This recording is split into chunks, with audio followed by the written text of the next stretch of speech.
Hello everyone, welcome to my channel EatNet. Guys, today we are going to discuss a very important topic which is energy for transporter. In previous video we already discussed couple transporter. Couple transporter में क्या होता है कि जो passive transport है ना उसको हम कनेक्ट करते हैं एक्टिव ट्रांसपोर्ट के साथ, इसलिए हम इसको कपल्ड बोलते हैं। इसमें पेयर में देखा जाता है। जैसे इसके दो टाइप है, एक तो सिमपोर्ट है and the second one is antiport. Symport में क्या होता है कि जो वो पेयर है ना वो सेम डायरेक्शन में मूवमेंट करते हैं, वहीं पे एंटीपोर्ट जो है वो अपोजिट डायरेक्शन में करते हैं। अगर इसका एग्जाम्पल देखिए तो पहला एग्जाम्पल आता है हमारा sodium glucose symporter. Sodium glucose सिम्पोर्टर किसमें देखने को मिलता है? स्मॉल इंटेस्टाइन में। ये स्मॉल इंटेस्टाइन है, यहाँ पे हमारे पास एपिथेलियल सेल है। एपिथेलियल सेल में क्या होता है कि ये जो सरफेस है ना, जो एपिकल सरफेस क्या होता है एकदम टिप पे, तो जो एपिकल सरफेस है वहां पे क्या प्रेजेंट है? Sodium glucose symporter. Sodium glucose symporter जो है वो दोनों ही सेम डायरेक्शन में एंटर कर रहा है एपिथेलियल सेल में, इसलिए हम इसको क्या बोलते हैं? Symporter. Now the second example is antiport का एग्जाम्पल अगर हम देखें तो वो एग्जाम्पल क्या होता है? Sodium hydrogen exchanger. इसमें क्या देखने को मिलता है कि जो हमारा सोडियम है वो तो अंदर आ रहा है, सेल में आ रहा है, वहीं पे जो हाइड्रोजन आयन है ना वो बाहर की तरफ मूवमेंट कर रहे हैं। सेकेंड एग्जाम्पल है इसका सोडियम ड्राइवन क्लोरियम बाइकार्बोनेट एक्सचेंजर। इसमें क्या होता है कि बाइकार्बोनेट जो है और जो सोडियम है वो तो सेल में जा रहे हैं, लेकिन हाइड्रोजन एंड क्लोरीन जो है वो मूवमेंट आउट कर रहा है। ठीक है, तो ये दोनों ही क्या है? अपोजिट डायरेक्शन में वर्क कर रहे हैं, इसलिए हम इसको क्या बोलते हैं? एंटीपोर्टर।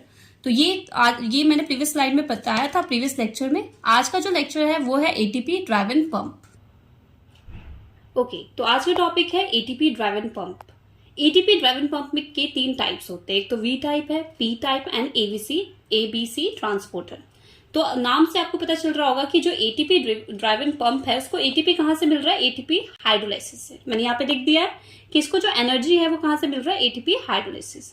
ना जो फर्स्ट टाइप है वी टाइप, मेनली जो वी टाइप है वो कहां पे प्रेजेंट होता है? ये लाइसोसोम के मेम्ब्रेन पे प्रेजेंट होता है।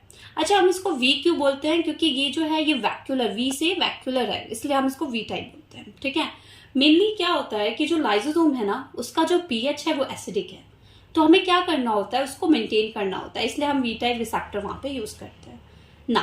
वी टाइप रिसेप्टर नहीं, V type transporter. Okay, the second type is P type. P type से क्या है? पी जो है वो स्टैंड फॉर फॉस्फोराइलेशन। फॉस्फोराइलेशन का मतलब क्या होता है कि वहां पे हम फॉस्फेट को ऐड कर रहे हैं।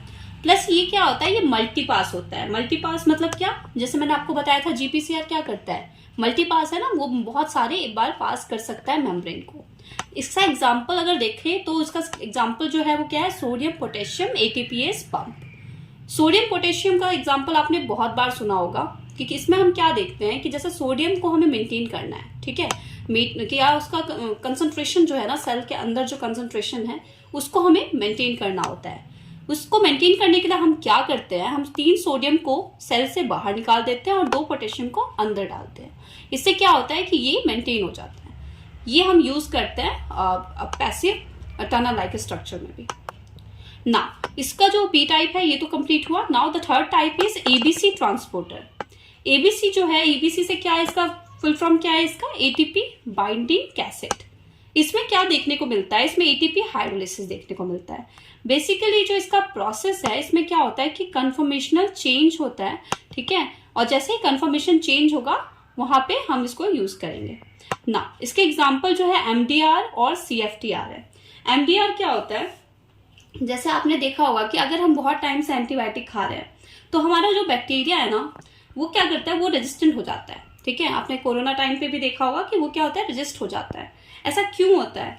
तो ये एमडीआर का एक एग्जाम्पल है कि जैसे एमडीआर जो है वो कहाँ प्रेजेंट है? बैक्टीरियल के सेल मेम्ब्रेन पे। ठीक है, और क्या होगा? जैसे ही वो बैक्टीरियल सेल मेम्ब्रेन पे प्रेजेंट है और कोई भी एंटीबायोटिक आता है तो वो उसको फ्लश आउट कर देता है, मतलब उसको हटा देता है और उससे रेसिस्ट हो जाता है। ठीक है, तो ये प्रोसेस होता है इसमें। तो यहाँ पे हमारा क्या होता है? एमडीआर प्रेजेंट होता है जो ये वर्क कर रहा है। सेकेंड जो एग्जाम्पल है वो है सीएफटीआर।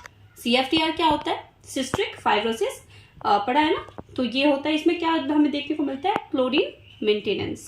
मेन क्या करता है? ये क्लोरीन को मेंटेन करता है, और अगर इसी में म्यूटेशन आ जाए तो हम इसे क्या बोलते हैं? इसको सिस्टिक फाइब्रोसिस एक बीमारी है, उसको हम इसका नाम देते हैं। ठीक है, तो ये क्या था हमारा एटीपी ड्राइवन पंप। ओके, तो टॉपिक है चैनल। चैनल क्या होता है? जो पैसिव ट्रांसपोर्ट में हम यूज करते हैं चैनल्स, जो कि टनल लाइक स्ट्रक्चर में होता है। हमने देखा था कि जो पोलर ट्रांसपोर्ट, हमें पोलर चीजों को ट्रांसपोर्ट करवाना होता है, जैसे ग्लूकोज हो गया, तो उसके लिए हमें क्या यूज करना पड़ता है, ट्रांसपोर्टर। वैसे ही जैसे आयंस हो गए, एक्वापोरिन हो गया, उनके लिए हम क्या यूज करते हैं, चैनल्स यूज करते हैं। तो इसीलिए एक तो आयन चैनल है, the second one is aquaporin. तो बेसिकली एक्वापोरिन को अगर हम देखें कि वो कहाँ कहाँ प्रेजेंट होते हैं, तो हमारे बॉडी, वैसे नॉर्मली देखा जाए तो सेल जो है उसके पास 70% वाटर है, राइट। लेकिन प्लाज्मा मेम्ब्रेन जो है ना, वो वाटर के थ्रू कुछ ही परमेबिलिटी शो करता है। अगर हमें ज्यादा रैपिड चाहिए वाटर का मूवमेंट, उस टाइम पे हमें क्या चाहिए, एक्वापोरिन। ओके, क्लियर है इतना ना। एक्वापोरिन करता क्या है, रैपिड मूवमेंट करवाता है। ये हमें कहाँ देखने को मिलेगा, जैसे किडनी में रीनल ट्यूब्यूल है, जहां पे हमें रैपिड मूवमेंट चाहिए होता है वाटर का फिल्ट्रेशन के लिए, तो वहां पे हम क्या यूज करते हैं, एक्वापोरिन यूज करते हैं। हमने एनिमल फिजियोलॉजी में भी देखा है कि एक्वापोरिन जो है वो रीनल ट्यूब्यूल में यूज करते हैं। एक्वापोरिन 1, 2, 3, 4 बहुत सारे एक्वापोरिन होते हैं। ओके, नाउ रीनल ट्यूब्यूल, जैसे मैंने लिखा है कि kidney and cell that secrete extra cellular fluid that abundance of this, ठीक है। यहाँ पे इसकी रिक्वायरमेंट क्या है, बहुत ज्यादा है। तो अब एक क्वेश्चन आता है माइंड में कि अगर एक्वापोरिन जो है वो वाटर को मूवमेंट करवाता है, ठीक है, तो क्या वो आयंस को भी करवा सकता है, क्योंकि आयंस तो साइज में उससे छोटे होते हैं, तो बेसिकली उसको करवाना चाहिए। लेकिन नहीं, वो एक्वापोरिन जो है वो क्या करता है, रिस्ट्रिक्ट करता है आयन को, जो H+ आयन है उसको एंट्री के लिए। तो क्यों ऐसा करता है, क्या रीजन है, वो मैं बताती हूँ।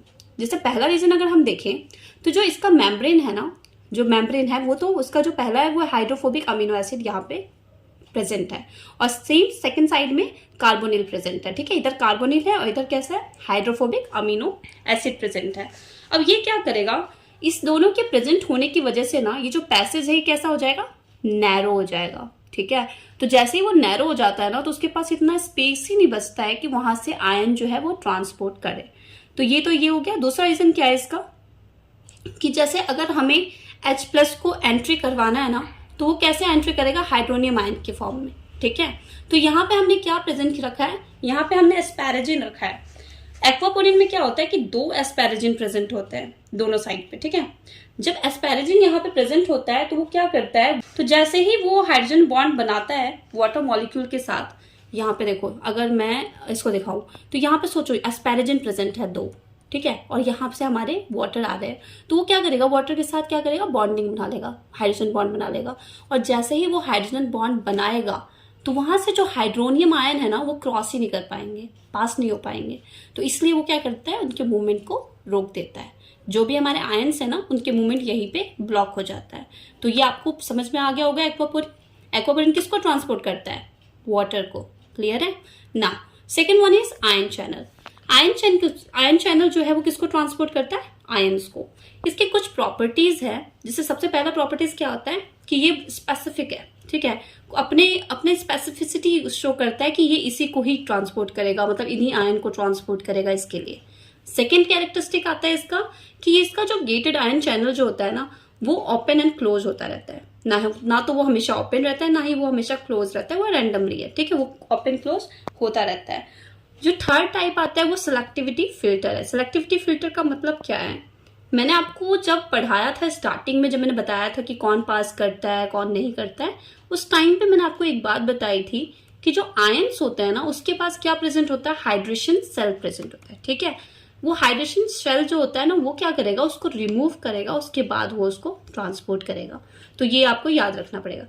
फोर्थ पॉइंट आता है सैचुरेशन। सैचुरेशन का मतलब क्या है कि वो एक लिमिट होता है, ठीक है, मतलब उसने अगर अपना सारा एंजाइम यूज कर लिया ना, जो भी है। सैचुरेशन क्या होता है, जब मैक्सिमम आयन चैनल यूज्ड हो जाता है, उस टाइम पे एक पॉइंट आता है सैचुरेशन पॉइंट, उसके बाद वो नहीं कर सकता उसको यूज, ठीक है। नाउ लास्ट वाला क्या है, ऑल और नन।